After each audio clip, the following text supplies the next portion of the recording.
నమస్కారం అండి. ఈరోజు మనం రాహు గురించి తెలుసుకోబోతున్నాం. సో రాహుకి సంబంధించిన నక్షత్రాలు ఏ ఏ రాశిలో ఉన్నాయో ముందుగా మనం తెలుసుకుందాం. మిథున రాశిలో ఆరుద్ర నక్షత్రాలు 4 పాదాలు ఉంటాయి. అలాగే తులారాశిలో స్వాతి నక్షత్రం 4 పాదాలు, అలాగే కుంభరాశిలో శతభిష నక్షత్రం 4 పాదాలు ఉంటాయి. సో రాహు గురించి ఇప్పుడు మనం తెలుసుకుందాం. రాహు మరియు కేతువుకి ఏ రాశి లేదా ఏ క్షేత్రాలు లేవు కాబట్టి వీళ్ళు ఏ రాశిలో ఉంటే ఆ రాశి కారకత్వాలను ఇస్తారు. సో ఈ రాహు కేతువులు ఛాయాగ్రహాలు కాబట్టి వీరికి ఏ క్షేత్రాలు కానీ ఇవ్వలేదన్నమాట. కేవలం 7 గ్రహాలకి మాత్రమే క్షేత్రాలు ఇచ్చారు. ఈ రాహుకేతులు ఛాయాగ్రహాలు కాబట్టి వీరికంటూ క్షేత్రాలు లేవని మనం గమనించాలి. కేవలం ఈ ఛాయాగ్రహాలు కాబట్టి ఈ భావాలను బట్టి అవి వాళ్ళ దృష్టులను బట్టి ఏ రాశిలో ఉన్నాయో ఆ కారకత్వాలు ఏ భావంలో ఉన్నాయో ఆ కారకత్వాలు ఇస్తాయన్నమాట. సో ఉదాహరణకి లగ్నంలో ఉందనుకుందాము. ఇక్కడ ధనుర్లగ్నంలో ఉంది అనుకుందాము. సో ఆ లగ్న కారకత్వము, లేదా ఒకవేళ రాశి అయి ఉంటే ఇక్కడ రాశి పెట్టుకుందాం. ఇక్కడ రాహు ఉన్నట్లయితే ఆ రాశి కారకత్వాలు ఇస్తారు.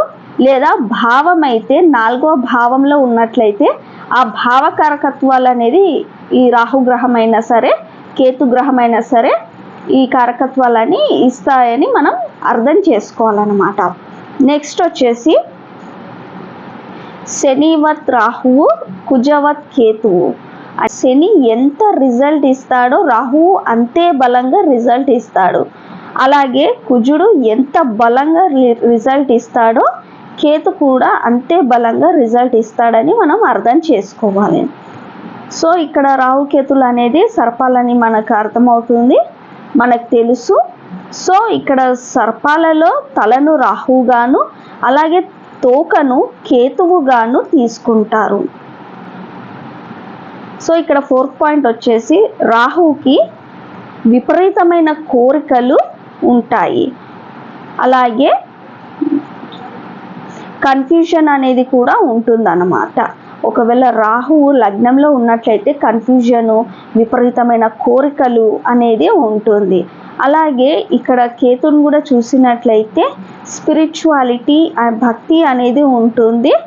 అంటే డిడక్షన్ అనేది కూడా ఉంటుంది. అది ఏ భావంలో ఉంటే అది డిడక్షన్ అనేది కూడా ఉంటుంది అన్నమాట. సో ఇక్కడ చూస్తే మనం కేతువుకి ఎలా ఉంటుందంటే తెలియని విషయాల గురించి తెలుసుకోవాలి అనేది ఉంటుందన్నమాట. అలాగే ఇక్కడ మనం గమనించినట్లయితే 5th పాయింట్, అన్ని గ్రహాల కన్నా రాహు గ్రహం పెద్ద గ్రహం. సో ఈవెన్ శనిని కూడా డామినేట్ చేసే కెపాసిటీ రాహుకి ఉంది అని మనం గమనించుకోవాలి. అలాగే ఇక్కడ మనం చూసినట్లయితే రాహు మరి కేతువు దశ వచ్చినప్పుడు ఆ దశలను జడ్జి చేయడం చాలా కష్టమవుతుంది అన్నమాట. సో పాజిటివ్ లేదా నెగిటివ్ రిజల్ట్గా పనిచేస్తుంది. పాజిటివ్గా పనిచేస్తుందా లేదా నెగిటివ్గా పనిచేస్తుందా అని చెప్పడం చాలా కష్టమవుతుంది. అది ఏ నక్షత్రంలో ఉంది, అది ఏ భావంలో ఉంది, గ్రహాల స్థితిగతులు ఏంటి, ఇవన్నీ చూసి జడ్జి చేసే అవసరం ఉంటుంది. అలాగే దశ ఏం నడుస్తుంది, అంతర్దశ ఏం నడుస్తుంది, ఇవి అనేది చూడాల్సి ఉంటుంది. సో కానీ మిగతా దశల కన్నా ఈ రాహుకేతు దశలు జడ్జి చేయడం చాలా కష్టమవుతుంది అన్నమాట. సో ఇక్కడ ఒకవేళ ఎవరి లగ్నంలో అయినా సరే రాహు ఉంటే స్టార్టింగ్ జన్మ అయ్యి ఉంటుందని వాళ్ళు గమనించుకోవాలి. సో వాళ్ళ జన్మ అనేది ఇప్పుడే మొదలయ్యింది అని వాళ్ళు గమనించుకోవాలన్నమాట. సో వీరు ఎవరి లగ్నంలో అయితే రాహు ఉంటాడో వాళ్ళు వేరే వాళ్ళకి హెల్ప్ చేసినా కూడా రిజల్ట్ అనేది రాదు అని గమనించుకోవాలి. ఎవరి లగ్నంలో అయితే రాహు ఉంటాడో వారు ఎదుటి వారు వీరిని సెల్ఫిష్ అనుకునే సిచ్యువేషన్ ఉంటుందన్నమాట. రాహు విషయాన్ని చాలా తొందరగా అర్థం చేసుకోగలుగుతాడు, ట్రెండ్ ఫాలో అవుతాడు. అలాగే రాహుకి ఫిక్స్డ్ మెంటాలిటీ ఉండదు. ఇందాక చెప్పాను కదండి, కన్ఫ్యూషన్ అనేది ఉంటుంది. సో సిచ్యువేషన్కి బట్టి అనుగుణంగా నేర్చుకోవడం, ముందుకెళ్ళడం అనేది చేస్తాడు. అంటే ఒక వర్క్ కాకుండా 10 వర్కులు చేస్తాడు, 4 పనులు అలా చేస్తాడనమాట. అలాగే ఒక ఆలోచన కాకుండా 4-5 ఆలోచనలు అనేది చేస్తాడు. కోరికలు అనేది ఎక్కువ ఉంటుంది కాబట్టి అలాగే చేసే ఆలోచన అనేది ఉండదు అనమాట. చేసేయాలి అనేది మాత్రమే ఉంటుంది. సో ఇక్కడ మనం గమనించినట్లయితే రాహువు ఒక పొగ, ఒక ఇల్యూషన్. సో ఒకవేళ రాహు ద్వితీయంలో ఉన్నట్లయితే కుటుంబ గొడవలు, అలాగే స్థిరంగా ఉద్యోగం లేకపోవడం, వ్యాపారం ఉండకపోవడం, పూజలు చేయకపోవడం. ద్వితీయంలో రాహు ఉన్నట్లయితే పూజలు చెయ్యరన్నమాట. అలాగే వ్యాపారం సరిగా నడవకపోవడం, స్థిరంగా ఉద్యోగం ఉండకపోవడం. చెప్పాను కదండి, అంటే 4-5 పనులు చేతిలో ఉంటాయి అన్నమాట. ఏది స్థిరంగా ఉండదు, ఏదో చేస్తుంటారు, మొత్తం డబ్బు చుట్టే తిరుగుతుంటుంది. కానీ డబ్బు ఏదో ఒక విధంగా వస్తుంది, కానీ ఎదుటి వారికి చెప్పడానికి ఈ ఉద్యోగం చేస్తున్నా అనేటట్టు ఉండదు అనమాట. ఇది పోతే ఇంకోటి, ఇంకోటి పోతే ఇంకొకటి, అలాగే 2-3 పనులు చేతిలో ఉండడం అలా అన్నమాట. సో పరిస్థితి మొత్తం డబ్బు చుట్టే తిరుగుతుంది, డబ్బుతోనే ముడిపడి ఉంటుంది అన్నమాట. అలాగే మానసికంగా కుంగిపోతారు, డబ్బులు మాత్రం ఏదో ఒక రకంగా దొరుకుతాయి అన్నమాట ఈ ద్వితీయంలో రాహు ఉన్నట్లయితే. అలాగే తృతీయంలో రాహు ఉన్నట్లయితే ఎదుటివారు ఇంప్రెస్ అవుతారు వీరి మాటలకి. సో రాహు ద్వితీయంలో కానీ, అంటే వాక్కు స్థానం కదా ఇది, తృతీయం కమ్యూనికేషన్, దశమము కర్మస్థానం, ఉద్యోగ స్థానం. సో ఈ ద్వితీయంలో కానీ, తృతీయంలో కానీ, దశమంలో కానీ రాహు ఉంటే మంచి మార్కెటింగ్ స్కిల్స్ ఉంటాయి, అలాగే కమ్యూనికేషన్ స్కిల్స్ ఉంటాయి, బాగుంటాయి. సో దశలు బట్టి రిజల్ట్ అనేది చూసుకోవాల్సి ఉంటుంది. అలాగే చతుర్థం చూసినట్లయితే, చతుర్థంలో రాహు ఉన్నట్లయితే పాపగ్రహాలు ఉండకూడదు. సో ఎప్పుడైనా సరే పాపగ్రహాలు కేంద్ర కోణ స్థానాల్లో ఉండకూడదు. వారు 3, 6, 11, 8 ఈ స్థానాల్లో ఉన్నట్లయితే బాగుంటుంది. సో 1, 5, 9, 1, 4, 7, 10 ఈ స్థానాల్లో ఉండకూడదు అనమాట. సో సెకండ్లో ఉన్న బాగానే ఉంటుంది, కేంద్ర కోణ స్థానాల్లో ఉండకూడదు అనమాట. సో ఈ పాపగ్రహాలు ఉండకూడదు. సో చతుర్థంలో రాహు ఉన్నట్లయితే మదర్ ల్యాండ్లో ఉండరు. సో ఎందుకంటే 4th ప్లేస్లో ఉండి 10th హౌస్ని రాహు చూస్తాడు కాబట్టి జాబ్ పరంగా ఫారెన్కి వెళ్ళే అవకాశం ఉంటుంది. అలాగే బాగా కష్టపడతారు, మానసికంగా ఫ్లక్చుయేషన్స్, ఎదుటివారు ఏమనుకుంటారో అనే ఊహాలోకంలోనే ఉంటారు. ఆ రాహు అంటేనే ఊహించుకోవడం, ఏమవుతుంది ఏంటిది, కొత్త విషయాలు తెలుసుకోవడము, ఎప్పుడు ఊహాలోకంలోనే ఉండడం ఉంటుంది కాబట్టి సో ఎదుటివారు ఏమనుకుంటారో అని అనుకోవడంలో తృప్తి అనేది ఉండదని మనం గమనించుకోవాలి. అలాగే ఇక్కడ మనం చూసినట్లయితే మదర్కి హెల్త్ బాగాలేకపోవడము, మదర్తో పడకపోవడము, ఇలాంటివి కూడా మనం గమనించుకోవచ్చు. డిపెండ్స్ ఆన్ సిచ్యువేషన్స్, మిగతా గ్రహాలను బట్టి అలాగే దశలను బట్టి మనం జడ్జి చేయాలి తప్ప ఏ భావమైనా సరే, అంటే ఇవి కొన్ని పాయింట్సే, మిగిలిన మళ్ళీ వేరే గ్రహాలను బట్టి కూడా మనం జడ్జి చేయాలి. అలాగే రాహు మహాదశ, అంతర్దశలు ఇలాంటివి వచ్చినప్పుడు మనము జడ్జి చేయాలి తప్ప, టైంను చూసి జడ్జి చేయాలి తప్ప చతుర్థంలో రాహు ఉన్నాడు ఇక లైఫ్లో ఇక మీకు ఇదే కష్టాలు అన్నట్టు అలా చెప్పకూడదు. వాటి దశ, అంతర్దశ టైం అనేది రావాలి అని మీరు అర్థం చేసుకో. అలాగే ఇక్కడ చూసినట్లయితే పంచమంలో రాహు ఉంటే వీళ్ళు డిఫరెంట్ వేలో ట్రై చేస్తారు. సో లవ్ అయ్యే అవకాశం అనేది ఉంటుంది, కోరికలు ఎక్కువ ఉంటాయి, అది కూడా మనం గమనించుకోవాలి. కోరికలు ఎక్కువ ఉంటాయి, ఊహాలోకాలు బతికేస్తుంటారు కాబట్టి ఇది లవ్ అనేది కంపల్సరీ అవుతుంది. అలాగే సరదా కోసం డబ్బులు ఖర్చు చేస్తారు. అందరూ వెళ్ళే దారిలో అయినా లేదా చేసే పనులు దారిలో వీరు వెళ్ళరు అన్నమాట. సో డిఫరెంట్గా ట్రై చేస్తారు, డిఫరెంట్ పనులు ఎంచుకుంటారు అని మనం అర్థం చేసుకోవాలి. సరదా కోసం డబ్బులు ఖర్చు చేస్తారని అర్థం చేసుకోవాలి.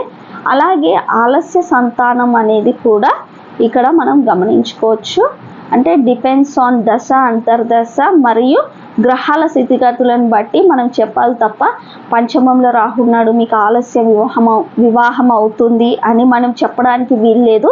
ఎందుకంటే మిగతా గ్రహాలను స్థితిగతులను బట్టి మనం చెప్పాల్సి ఉంటుంది. గురువు బలంగా ఉన్న, శుభగ్రహాల దృష్టి పడిన లేదా పంచమాధిపతి బలంగా ఉన్న, బలమైన నక్షత్రంలో ఉన్న, రెట్రోగేట్ పొందకపోయినా ఇలాంటివన్నీ మనం చూసుకోవాల్సి ఉంటుంది అన్నమాట. సో అప్పుడే రాహు పంచమంలో ఉన్నాడు మీకు ఆలస్య వివాహం అవుతుంది అని చెప్పడానికి వీల్లేదు. అలాగే రాహువు లగ్నంలో కానీ సప్తమంలో, అష్టమం, 10లో ఉన్నప్పుడు అందమైన అమ్మాయి వచ్చే అవకాశం ఉంటుందని మనం గమనించుకోవాలి. అలాగే 6వ స్థానంలో రాహు ఉన్నట్లయితే ఇందాక చెప్పాను కదండి, 6th ప్లేస్ అంటే పాప స్థానాల్లో పాపగ్రహాలు ఉన్నట్లయితే చాలా అద్భుతంగా పనిచేస్తాడు రాహు. 6లో రాహు ఉండడం చాలా అద్భుతంగా పనిచేస్తుంది. 3, 6, 11 స్థానాల్లో రాహువు ఎక్స్ట్రా ఆర్డినరీగా పనిచేస్తాడు. సో ఇక్కడ మీరు గమనించినట్లయితే ఈయన రాహువు పొగ కాబట్టి ఈయన జలరాశిలో అంతగా రిజల్ట్ ఇవ్వడు. భూమి, వాయువు, అగ్ని ఇలాంటి రాశులలో అయితే బాగా రిజల్ట్ ఇస్తాడని మనం అర్థం చేసుకోవాలి. సో వక్రించిన గ్రహాల నక్షత్రాల్లో ఉంటే తొందరగా రిజల్ట్ ఇవ్వడు అని మనం గమనించుకోవాలి. సో వక్రించిన గ్రహాలు, ఇప్పుడు శని వక్రించాడు, ఆ శని నక్షత్రము, శనికి సంబంధించిన నక్షత్రాలలో రాహు ఉన్నట్లయితే రిజల్ట్ అనేది తొందరగా ఇవ్వడు అని మనం గమనించుకోవాలన్నమాట. అలాగే సప్తమంలో రాహు ఉన్నట్లయితే ఇంటర్ క్యాస్ట్ మ్యారేజ్ అయ్యే అవకాశం ఉంటుంది. గురు బలాన్ని చూసి జడ్జి చేయాలి. ఇందాక చెప్పాను కదండి, ఏదైనా సరే శుభగ్రహాల దృష్టి ఉన్నట్లయితే అప్పుడు వీటి పవర్ అనేది పనిచేయదు అని మనం గమనించుకోవాలి. సో ఏజ్ డిఫరెన్స్ కూడా ఉండే అవకాశం అనేది ఉంటుంది. అంటే 6 సంవత్సరాలు, 10 సంవత్సరాలు ఆ విధంగా. సో అది అమ్మాయికైనా సరే ఆ అబ్బాయికైనా సరే ఏజ్ డిఫరెన్స్ అయ్యే అవకాశం ఉంటుంది. అలాగే ఇంటర్ క్యాస్ట్ మ్యారేజ్ చేసుకునే అవకాశం ఉంటుంది. ఈ విధంగా అర్థం చేసుకోవాలి. నెక్స్ట్ అష్టమంలో ఆకస్మిక ధన ప్రాప్తి ఉంటుంది. వేరే వాళ్ళ ఆస్తి రావడం కూడా ఉంటుంది. నెక్స్ట్ నవమం చూసినట్లయితే అతి కోరిక, దురాశ, అలాగే స్థిరాస్తి నష్టం కూడా ఉంటుంది. దశమంలో చూసినట్లయితే ఉద్యోగంలో స్థిరత్వం లేకపోవడం, అద్భుతమైన వ్యాపారం, బ్రహ్మాండమైన డబ్బులు ఆర్జించడం, gambling involving no ethical value. So ethical value లేకపోవడం, డబ్బులు ఏదో ఒక రకంగా సంపాదించాలి అంటే దురాశ అనేది ఉంటుందన్నమాట. సో వ్యాపారం కూడా చేస్తారు కానీ అందులో ఎథికల్ వాల్యూ అనేది కూడా ఉండదని మనం గమనించుకోవాలి దశమంలో రాహు ఉన్నట్లయితే.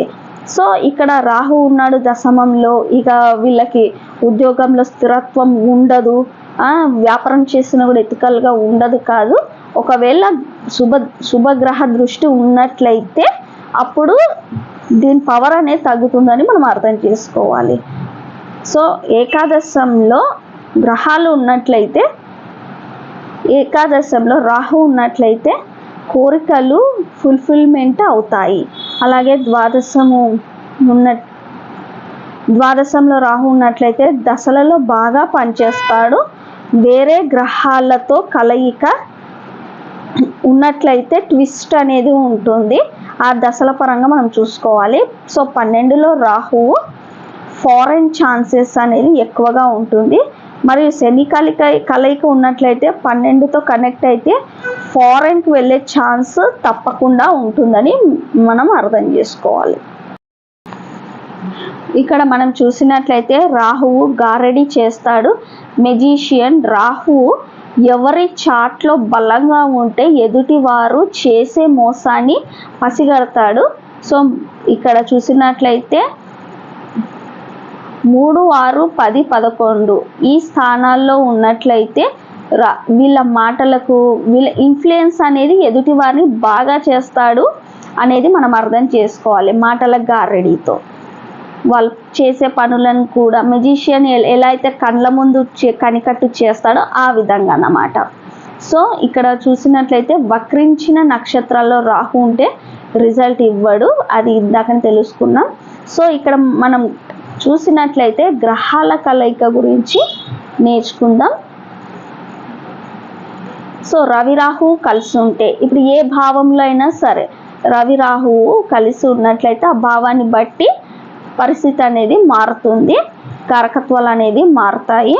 సో ఇక్కడ మనం గమనించినట్లయితే రవి పితృకారకుడుగా మనం గుర్తిస్తాము. సో పితృదోషం ఇచ్చే అవకాశం ఉంటుంది ఒకవేళ రవి రాహు కలిసి ఉన్నట్లయితే. సో అపనిందలు, father relationship problems, no father support లేకపోవడము, రవి రాహు కలిసి ఉంటే ఫాదర్ సపోర్ట్ లేకపోవడము, భావాలను బట్టి కూడా చూడొచ్చు మనం.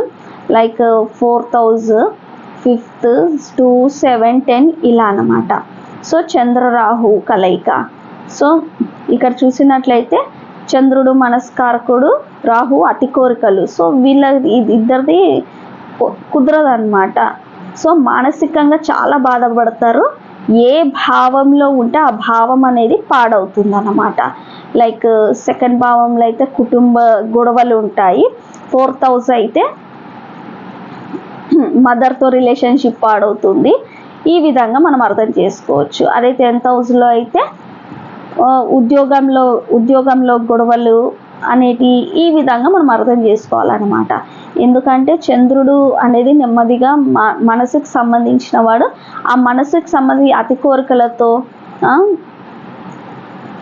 ఊహాలోకంలో ఈ విధంగా అన్నమాట. ఈ విధంగా మనం అర్థం చేసుకోవాలి. పాడవుతుంది, ఆ భావం అనేది పాడవుతుంది. సో ఇక్కడ కుజుడు రాహువు అంటే ఈ కుజరాహుల కలయిక సర్పదోషంగా పరిగణిస్తారు. అలాగే 11వ స్థానంలో కుజరాహు కలిసిన 11లో రాహు ఉండి కుజుడు చూసిన కోరికలు నెరవేర్చుకుంటారన్నమాట. 12లో అయితే బెట్టింగ్, లిటిగేషను, డబ్బులు ఇచ్చి మోసపోవడము. 12లో అయితే బెట్టింగ్, లిటిగేషన్, డబ్బులు ఇచ్చి మోసపోవడం, వైవాహిక జీవితము ప్రాబ్లము, పెద్ద స్థాయికి వెళ్ళి సడన్గా కింద పడిపోవడం, బిజినెస్ లాస్ అవ్వడం. గురుకుజ రాహు దశలు వచ్చినప్పుడు చాలా జాగ్రత్తగా ఉండాలి. గ్యాంబ్లింగ్ చేసే అవకాశం కూడా ఉంటుందని మీరు గమనించుకోవాలి. కుజరాహు కలయిక ఉన్నప్పుడు ఈ రాహు దశ వచ్చినప్పుడు అప్పుడు కుజుడు ఇది లేదా రాహులో కుజుడు ఈ విధంగా అన్నమాట. సో ఈ విధంగా వాళ్ళు దశలో వచ్చినప్పుడు అప్పుడు ఏదైనా సరే బెట్టింగ్ కానీ లిటిగేషన్ కానీ. సో ఇక్కడ మనం భావాలు చూసుకున్నాం కదా 11లో అంటే ఇది కోరికలు ఫుల్ఫిల్మెంట్ ఇవన్నమాట. సో 12లో అయితే బెట్టింగ్, లిటిగేషన్, డబ్బులు ఇచ్చి మోసపోవడం, వైవాహిక జీవితం ఇలాంటివి. అంటే దశ అంతర్దశలను బట్టి మనం వివరించాల్సి ఉంటుంది. నెక్స్ట్ వచ్చేసి బుధుడు రాహు. సో బుధ రాహువుల కలయిక ఎలా ఉంటుందంటే వర్రీస్, టెన్షను, చదివింది మర్చిపోతారు, సూపర్ ఇంటెలిజెన్స్ కూడా ఉంటుంది. సో బుధుడు సూపర్ ఇంటెలిజెన్స్ కారకుడు, బాగా మాటకారి, బిజినెస్ లాగా బాగా పనిచేస్తాడని మనకు తెలుసు కదా. సో రాహుకి కూడా అతి తెలివి ఉంటుంది అన్నమాట. బుధుడికి మామూలు తెలివి ఉంటే రాహుకి అతి తెలివి ఉంటుంది. సో ఏంటంటే చదివింది మర్చిపోవడం కూడా జరుగుతుంది. ఒకవేళ పంచమంలో కానీ 4th ప్లేస్లో కానీ ఇలా చదువుకి సంబంధించిన దాంట్లో మర్చిపోవడం, అలాగే సూపర్ ఇంటెలిజెన్స్ కూడా ఉండే అవకాశం అనేది ఉంటుందని మనం అర్థం చేసుకోవాలి. నెక్స్ట్ గురు రాహుల కలయికని గురు చండాల యోగం అని కూడా మనం పరిగణించుకోవాలి. సో 10లో కలవకూడదు, గురు రాహులు 10లో కలవకూడదని మనం గమనించుకోవాలి. ఎందుకంటే అది కర్మస్థానం, ఉద్యోగ స్థానం కాబట్టి ఉద్యోగ స్థిరం లేకపోవడము, వ్యాపారం కానీ ఉద్యోగం కానీ స్థిరంగా లేకపోవడము, కన్ఫ్యూజన్ ఉండడము ఎంచుకునే విధానంలో, లేదా అప్ అండ్ డౌన్ స్ట్రగుల్స్ ఇలా ఉండడం అనేది మనం గమనించుకోవచ్చు. ఏదైనా సరే ఇప్పుడు ఇవి ఉన్నాయి ఇక మీ లైఫ్లో అవే ఉంటాయి అని కాదు, దశ అంతర్దశలను బట్టి టైంని బట్టి మనం జడ్జి చేయాల్సి ఉంటుంది. అలాగే వీరు ఉండే నక్షత్రాలను బట్టి ఆ నక్షత్రనాథుడు బలంగా ఉన్నాడా లేదా అనేది కూడా మనం గమనించుకోవాలన్నమాట. సో ఇక్కడ మనం చూసినట్లయితే 6లో ఉంటే ఆరోగ్యం, అప్పులు, లిటిగేషన్స్ ఈ విధంగా, అలాగే 5లో అయితే సంతాన సమస్యలు, ఈ విధంగా మనం అర్థం చేసుకోవాలి. నెక్స్ట్ వచ్చేసి శుక్ర రాహుల కలయిక. సో శుక్రుడు అంటే అడిక్షన్స్, సినిమాలకి సరదాలకి రెడీ అయిపోతారనమాట. జ్యువెల్గా సరదాగా మంచిగా రెడీగా అవటము, అత్తగారి తరఫున ఆస్తి రావటము, ఆపర్చునిటీ రావటము, లవ్ అఫేర్స్లో చాలా జాగ్రత్తగా ఉండాలి. ఒకవేళ శుక్రరాహు కలయిక 7th ప్లేస్లో లేదా 5th ప్లేస్లో ఈ విధంగా ఉన్నట్లయితే ఈ లవ్ అఫేర్లో అనేది చాలా జాగ్రత్తగా ఉండాలి. అలాగే కుజుడు శుక్రుడు కూడా కుజ శుక్రుల కలయిక కూడా 7లో కానీ 8, 6 ప్లేసెస్లో ఉంటే మిగిలిన కాంబినేషన్ చెక్ చేయాలన్నమాట. సో కొన్ని పాయింట్స్ మాత్రమే ఇలా చెప్తాము, కానీ మిగిలిన కాంబినేషన్ అనేది కూడా చూడాలి, తొందరగా జడ్జి చేయడానికి వీలు లేదు అని మనం గమనించుకోవాలి. సో శని రాహు చూసినట్లయితే నెగటివ్ రిజల్ట్స్ ఇస్తాయి, 2 పాపగ్రహాలు కాబట్టి. సో క్లారిటీ ఏ విషయంలో కానీ క్లారిటీ లేకపోవడం, ఎందుకంటే ఇక్కడ మనం గమనించినట్లయితే రాహువు ఏది ఆలోచించకుండా తొందరగా ఊహాలోకంలో బతకడము, చేసేయాలి అనటము ఇలాంటివి. అదే శని అయితే బాగా ఆలోచించడము, మెచ్యూరిటీ లెవెల్స్ బాగా ఉండటము లాంటివి గమనిస్తాం. సో ఇక్కడ ఆలోచన విధానాలు మనకి ఇక్కడ సరిపోవు కాబట్టి ఈ విధంగా మనం అర్థం చేసుకోవాలి. సో మెచ్యూరిటీ గ్రహము విత్ మెచ్యూరిటీ లేని గ్రహం అన్నమాట ఇది. సో ఇక్కడ నెగటివ్ రిజల్ట్స్ అనేది ఉంటుంది, క్లారిటీ ఉండదు, కన్ఫ్యూజన్ చేయడము, మ్యానిపులేట్ చేయడం, షార్ట్ కట్స్ వెళ్ళే దారిలో ముందే అనుకున్నాం కదండి, శని కన్నా రాహువు చాలా పెద్ద గ్రహము, శనిని డామినేట్ చేసే గ్రహం అని. సో ఇక్కడ చూసినట్లయితే ఎదుటి వారిని డామినేట్ చేయడము, ఆరోగ్యంట్ బిహేవియర్ అనేది కూడా ఉంటుందని మనం గమనించుకోవాలి. గ్రహాల కలయికలు. ఈ వీడియో మీకు నచ్చినట్లయితే లైక్, షేర్ అండ్ సబ్స్క్రైబ్ చేయండి. అలాగే మీ జాతక వివరాలు తెలుసుకోవాలనుకుంటే ఈ నంబర్ని సంప్రదించండి. ఎవరైనా జ్యోతిషం నేర్చుకోవాలనుకుంటే ఈ నంబర్ని సంప్రదించండి. ధన్యవాదాలు.